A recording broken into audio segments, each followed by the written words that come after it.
Here are 5 countries that are opening up and living with COVID. Some have enviable vaccination rates, others have decided that the costs of continued economic and social restrictions outweigh the benefits. Here are 5 nations to watch closely for how their new strategies play out. Denmark, the country that declared precautions over.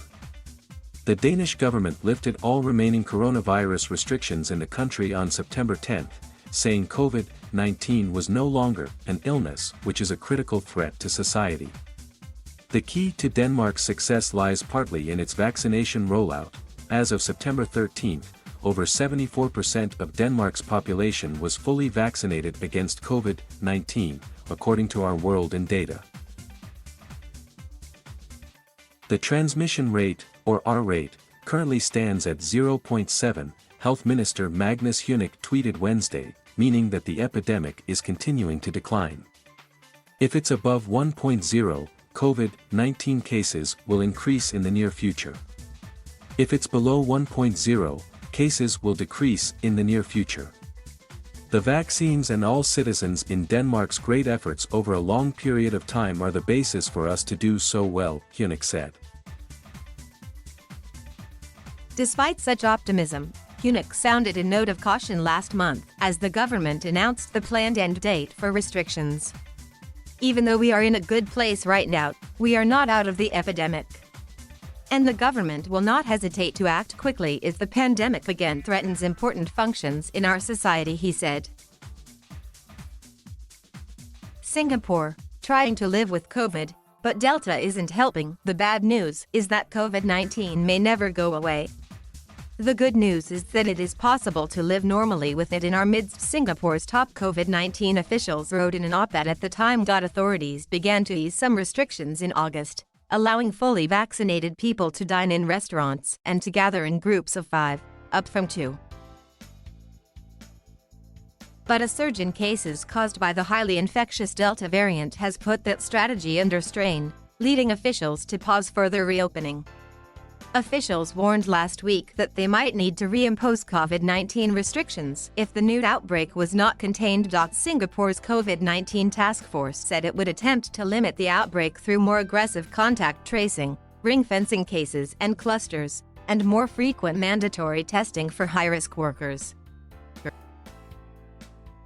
Despite such measures, Singapore reported its highest one-day COVID-19 case total in more than a year on Tuesday.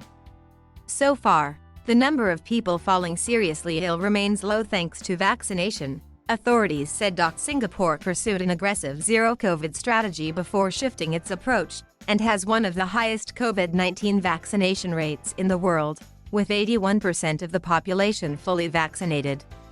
Thailand, slow vaccine take-up, but it's opening up anyway. Thailand plans to reopen Bangkok and other popular destinations to foreign visitors next month, officials said last week, as the Southeast Asian nation tries to revive its crucial tourism industry despite rising infection numbers. Under the expanded program, tourists who are fully vaccinated against COVID-19 and commit to a testing regime will be allowed to enter the capital, Hua Hin, Pattaya, and Chiang Mai, according to Reuters.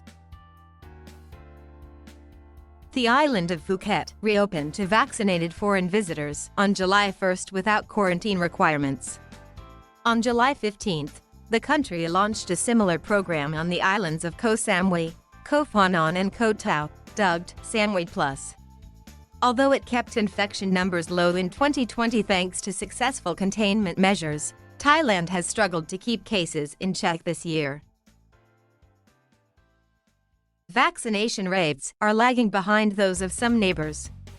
Just under 18% of the Thai population were fully vaccinated against COVID-19 as of September 13, according to outweigh data, with a further 21% partially vaccinated. South Africa, easing restrictions, but Delta is still a threat. South Africa has started to ease several COVID-19 restrictions as infection rates decrease in the country. Among other measures, the nationwide nighttime curfew has been shortened to 11 p.m. until 4 a.m. The size of gatherings allowed has increased to 250 people indoors and 500 outdoors, and restrictions on alcohol sales have been further reduced. Ramaphosa warned that a devastating third wave of infections driven by the more transmissible Delta variant was not over, but added that the country now has enough vaccine doses to cover the entire adult population, with more than a quarter of adults receiving at least one dose. He encouraged everyone to get vaccinated and comply with remaining restrictions to allow the country to get back to normal. The third wave is not yet over, and it is only through our actions individually and collectively that we will be able to reduce the number of new infections, he said. Chile, high vaccination rates mean tourists can return. Chile has been internationally praised for its smooth and successful vaccination campaign. According to the Health Ministry's latest reports, almost 87% of eligible Chileans are fully vaccinated. The country has already started distributing booster shots to those who are fully vaccinated. Health authorities on Thursday approved the use of the Chinese vaccine Sinovac for children aged 6 and over. Inoculations started on Monday.